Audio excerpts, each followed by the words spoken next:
12th March.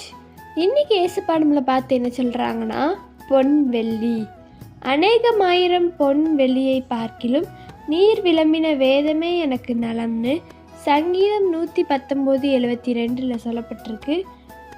பொன் வெள்ளியோட rate நம்மளுக்கு தெரியும் எவ்வளோன்னு. நம்ம அதை ரொம்ப வேல்யூபிளாக ரொம்ப ப்ரீஷியஸான பொருள் நினச்சிட்ருக்கோம்.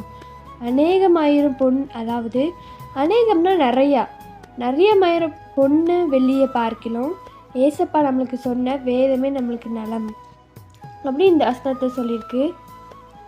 வேதத்தில் உள்ள வசனமும் அதில் இருக்க வார்த்தைகளும் ரொம்ப வேல்யூபிளானது, ரொம்ப ப்ரீஷியஸ் ஆனது. ஏசப்பா தான் நம்மளுக்கு சொல்லியிருக்காங்க. இன்றைக்கி நம்ம ஏசப்பாட்ட என்ன கேட்கணுன்னா, ஏசப்பா பொன்னையும் வெள்ளியும் பார்க்கலாம் நீங்கள் ரொம்ப ப்ரீஷியஸாக தந்த வேதத்தை நாங்கள் தியானிக்கணும் ஏசப்பா. அது எங்களுக்கு யூஸ்ஃபுல்லாக இருக்க நீங்கள் கிருபை செய்யுன்னு சொல்லுங்கள் ஏசப்பா. கண்டிப்பாக அது உங்களுக்கு யூஸ்ஃபுல்லாக்கி வார்த்தை மூலயமா வசனம் மூலயமா ஏசப்பா உங்கள்கிட்ட பேசுவாங்க. பை ட்ரூத் ஆஃப் மெல்ஷி, ஹாவ் அ கிரேட் டே.